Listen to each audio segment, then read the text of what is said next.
guys? Oh, reading. Working on my German. Yeah. Stuff is good, yes. Telling people stories about our forthcoming album, Yes. Tears on Tape. You know, all the, trying to at least. Yeah. Smelling like burning leaves. Yes. Okay. Is, I think, the direction we should be going. Yeah, indeed. Let's talk about your new album. With Tears on Tape, you will release your 8th album soon. Can you describe the sound of the record, please? What can the fans expect from the album? Well, 8 as a number is very significant. You know, if you study the skies and Yes, eternity. sideways turns into eternity. You know, and in internet language, a pair of glasses. Is it? Yeah. Okay. I slipped from the path, and I apologize. No worries. Well, yeah. Well, it's tough to describe. You know, it's we worked on the album for many years already. Like what, 3 years? Very long time. And so we're way too close to the whole thing to be able to put it into a couple of words. I think it's I think regarding him, it's pretty old school. The guitars are pretty heavy, and then yet the vocals are still pretty sweet, or bittersweet, and romantic at places. And so you know, it's gonna be the same old, but with a slightly different flavors. You know. Yeah. Yeah, it's like instead of Beijing duck, it's like corn duck. Yes, indeed. A little bit spicier. And healthier. Yes, and risk to get a stomach flu is highly. Indeed. Well, that's the toughest question always. Yeah, it's very tough. Yeah. To hopefully people will find what they expect. Okay. The sound of the album will be a little bit harder again. You have experimented with bass and guitar a bit more. Why did you change the sound that way? I think we've played music for such a long time that we're becoming deaf, which means that we have to turn all the amps up, which means that unavoidably there's going to be more feedback, which creates the illusion of reckless abandon. Yes, and also destroys your hearing even further. So there you go. So the next album is going to be even heavier. It's going to be Yeah. Wheel of Fortune. Yeah. So Wheel of Bad Fortune. no, it felt that the songs were in themselves pretty sweet and melancholy and melodic, and they needed a lot of fattening up. We needed to make them really. We needed to, we needed the beast. Add the protein. Well, no, not beast with the beauty, man. Oh, okay. Yes. The album contains 4 instrumentals. What was the reason for this? We didn't have enough decent songs. No, a lot of cool albums like Toba Negro's Apocalypse Dudes has an intro. Iron Maiden's few albums I think have an intro. Ozzy Osbourne always had intros. Type O Negative always had intros. So and interludes. And since a lot of the actual songs are pretty straightforward and straight to the point, it was good to break it up by having a bit more moody pieces, and to make the album a bit wonky and a bit crazy and a bit more psychedelic. I think there's a couple of good interludes in between where you can quickly roll a spliff, maybe smoke half of it and then get going again. Yeah, to go through it. Indeed. Or what they have TV series when they have the advertising breaks, those are for the people who go to the refrigerator. So we wanted to do the same thing musically. Yeah. So there's refrigerator breaks. Yeah. When you start getting hungry or peckish. Grumpy from the low blood sugar, and you just go and refuel with all the jolly good stuff that people have in their fridges. Indeed. Okay. You have already played the new song I Will Be the End of You at Heldon Festival in Finland. How were the reactions of your fans? Do you think they liked it? Tough to say. My eyes were closed all the time because I was trying to remember the lyrics. Oh, okay. Because I was we played it just a few times, so yeah, the reaction was good, but obviously, when people haven't heard a song, they're like, what the hell's going on? Is it good? Is it that difficult to sing along? Yeah, indeed. But yeah, well, at least let's say the audience pretended that they liked it, so we were happy. Okay, that's good. It did well. Good start for a disaster. The cover artwork of Tears on Tape is once more very special. Who has designed it and what do you want to express with it?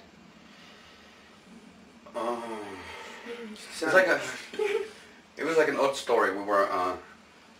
We had already one cover design in mind, and then on the last day of mixing in London, I invited a few of my friends to come over to the studio to take a listen to the album, and one of the guys was Daniel P. Carter, who plays with Bloodhound Gang, had a band called A, and who's a BBC radio DJ for a rock show, and he was there, and then we just started talking about Charles Manson for some reason, and then all of a sudden he took out his iPhone and said that this is a painting I did of Charles Manson, and then I was like, oh Lord, I didn't know that you paint, and he paints great.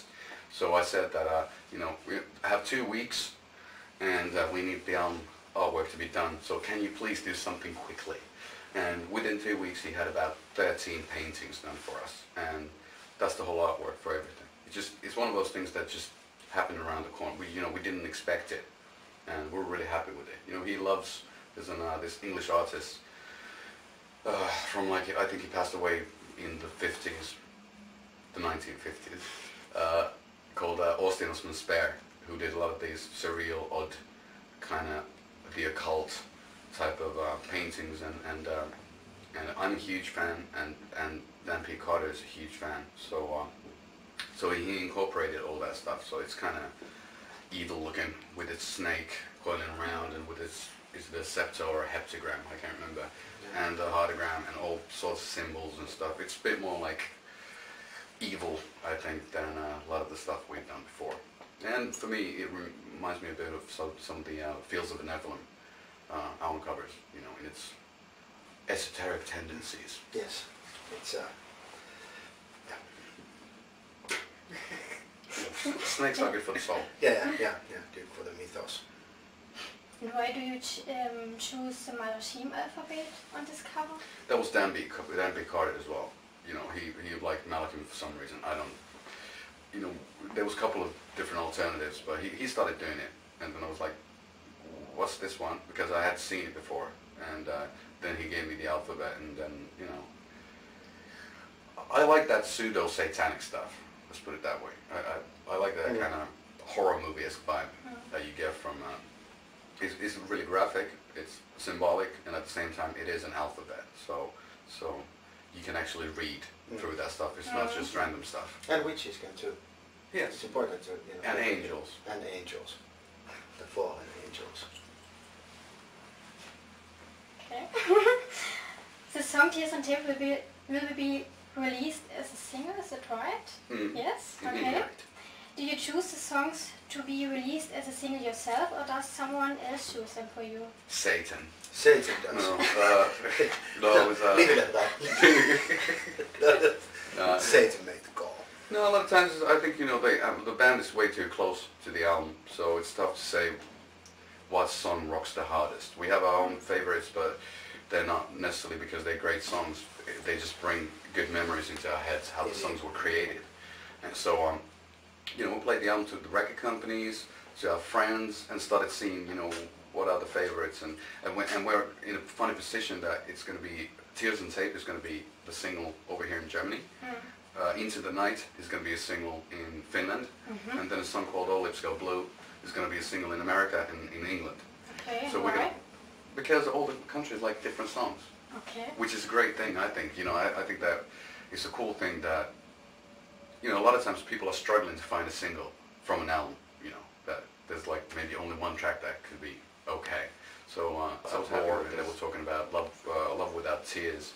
So there was like, you know, they were talking about nearly all the songs of the album being singles. So that's a good sign. Well, then they were great liars. Tough to say. Do you make a video clip for all these songs? No. Yeah. Yeah? Yeah, we've done videos for Into the Night and Tears on Tape, and they're being edited at the moment in London. So we're going to see them, not tonight, tomorrow morning probably, and then we're going to shoot the one for All Lips Go Blue within 2 weeks. So, you know, so it'll be interesting, and I think it's going to be cool for the people who like our band, since obviously those videos can be then found on Vimeo or YouTube or whatever at some point. So it's nice for people to see 3 different kinds of videos before the album's out, and 3 different kinds of songs. So I think it's a great way of hearing a bit like, oh, it's that kind of stuff and that kind of stuff, and kind of get an idea what the album's about. It'd be great to do videos for all the songs, you know. Yeah, maybe one day. Yeah. Yeah, but we can't afford it yet. Okay. For your current release, you have cooperated with 3 different labels. What was the reason for this? The unholy trinity. Yeah, I'm going back to Satan. Satan, you know. Yeah. Yeah. Say that one more time. Satan recommends always different label, you know. Sometimes it's pretty hard to make a decision. Well, we had an opportunity, you know, to pick up the most interesting options for our different kind of, cultural hotspots. Well, indeed, and then the music business, or whatever you want to call it, is very different in America than it is in Europe. The whole radio system and everything is super different. So it was nice to be able to, to sign with Razor and Tie over there. We have a couple of friends working for the label, so it's nice and comfy. There's like a big indie label as opposed to a big, major multinational thingy. And then the same thing like Cooking Vinyl in England. They're really, cool bunch of guys. So, and a lot of times when you're working with big labels, you end up in a situation where it doesn't work in some countries. Because it's tough. It might be that, the label X works great in Germany and in Switzerland, but then it works like shit in Spain. Yeah, there's no Satanist working in that particular office. Indeed. And then, So yes. Proper Satan worshipping becomes really, impossible. Yeah. There's only a few labels that condone human sacrifice. And, and have it in their corporate policy. It's written in the deals. Yeah. And then having Universal here, because we have our manager has had a great experience with the label, and we dug the people, and it just felt like a good thing to do. If one label fucks up, we still have 2 to go. Yes, that's right. Beginning on April 22nd, one can see you on stage in Germany, England, America, Canada, and on some festivals. Are you looking forward to presenting the new material live on stage? Sure. Yeah, we just don't know what songs to play yet. It's going to be tough now. Since this is the 8th album, we have so many songs to pick from, and it's tough not to disappoint some people because we can't play them all.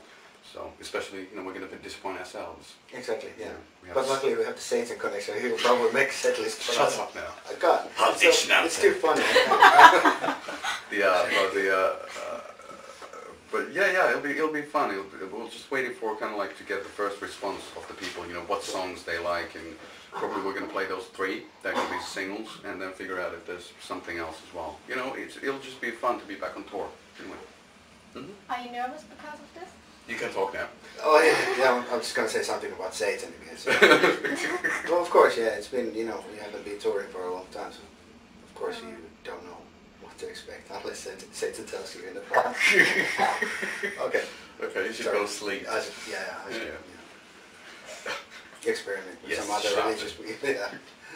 Yeah. Of course you have when you have a break from touring, you never know. It's like a box of chocolate. Okay, last question.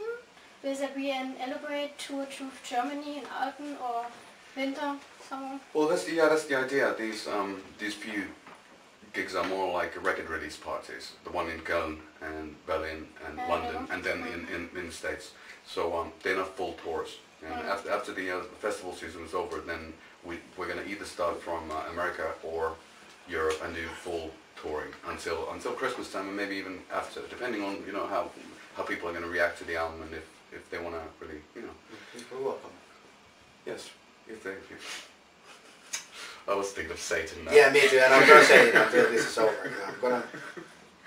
I'm gonna insert Satan into this episode. So Yeah, well, you have already. I'm just now I did. Yeah, true. Well put. It's from my window. So yeah. Opportunity. Yeah, if Satan allows If Satan willing, we will continue our tour in Germany. Also in the autumn, which is satanic, the most satanic season of the... Yeah. Okay, yes, that's all. I'm sorry about that. That's the point where you say thank you. Vielen Dank. When you want, you can say something to your fans. Do you know what to say, Or man? not fans? Say it.